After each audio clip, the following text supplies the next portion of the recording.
The Oval Office was supposed to be the setting for a display of unity.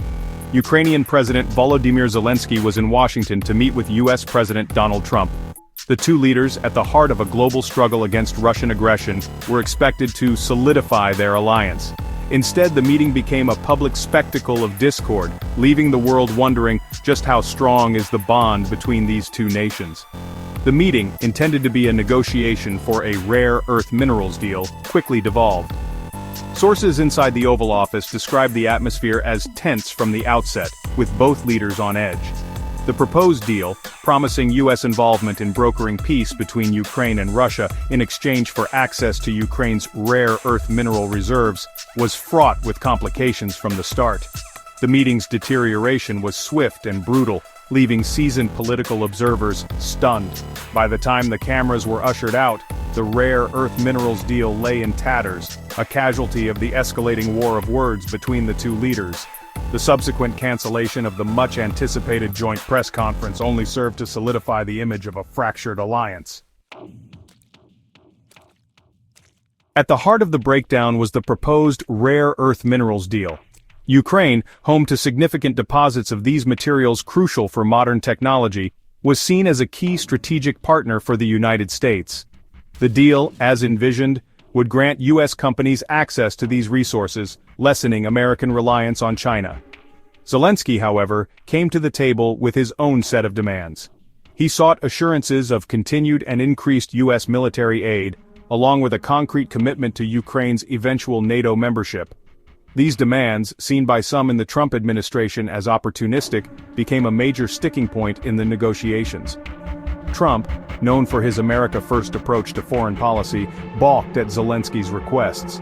He argued that Ukraine had not done enough to combat corruption and that U.S. resources should be focused on domestic priorities.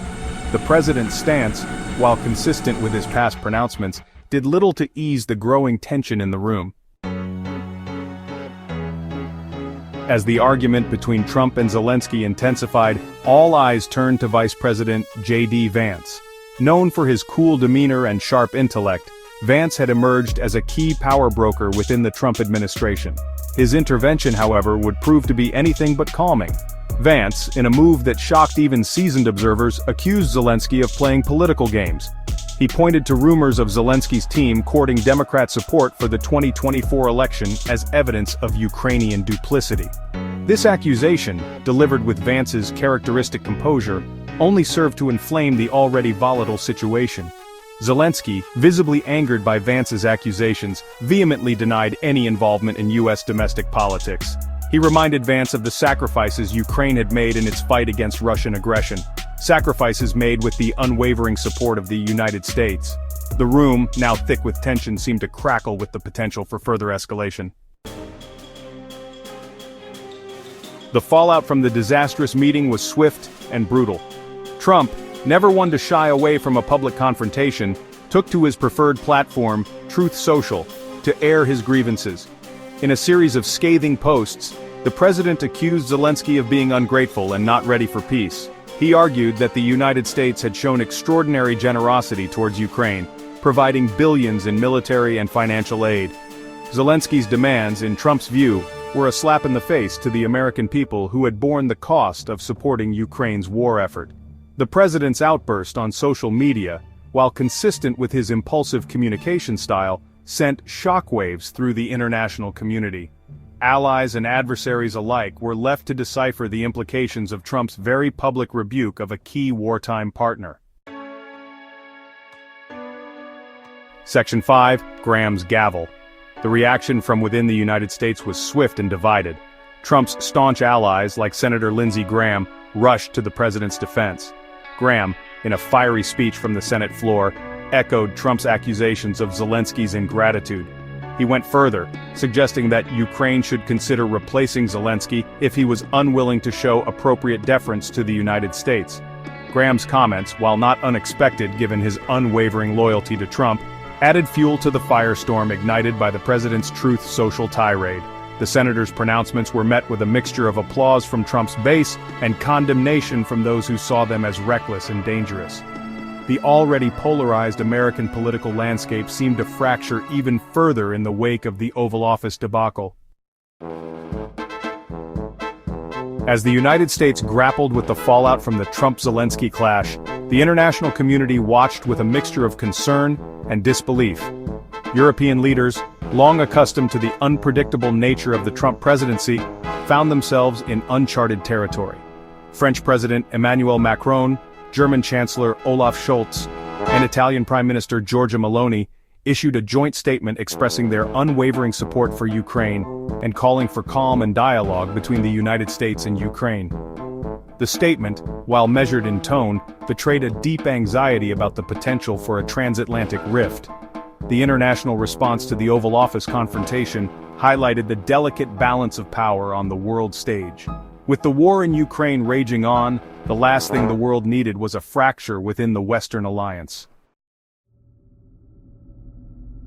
While the United States and its allies grappled with the fallout from the Trump-Zelensky meeting, Russia seized the opportunity to sow further discord.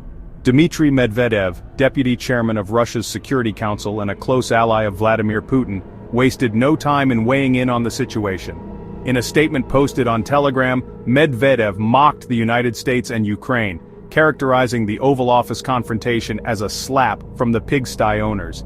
He went on to say that the incident was merely further proof of the West's hypocrisy and weakness. Medvedev's comments, while predictable given Russia's history of exploiting Western divisions, underscored the high stakes of the situation. The last thing the United States needed was to give Russia any further reason to believe that the Western alliance was crumbling. In the aftermath of the disastrous Oval Office meeting, all eyes turned to Volodymyr Zelensky. The Ukrainian president, facing mounting pressure both at home and abroad, had to find a way to navigate the fallout from the confrontation with Trump. His next move was a strategic one, a visit to the United Kingdom to meet with Prime Minister Keir Starmer. The meeting, intended to shore up support from a key ally, was seen as crucial for Zelensky as he sought to project an image of strength and resolve in the face of adversity. The visit to the UK was just the first step in what promised to be a long and difficult road ahead for Zelensky. As the war in Ukraine raged on, he would need all the support he could get from his international partners. The confrontation between Trump and Zelensky in the Oval Office sent shockwaves through the international community. The canceled rare earth mineral deal, the accusations, the social media tirades, all pointed to a deeply fractured relationship between two crucial allies at a time when unity was paramount. The long-term implications of this very public spat are still unfolding. Will this damage U.S. credibility on the world stage, making it harder to rally support against Russia? Will it embolden Russia, giving them the confidence to escalate their aggression in Ukraine? Only time will tell what the ultimate consequences of this diplomatic debacle will be. One thing is for sure, the world is watching, and the stakes couldn't be higher.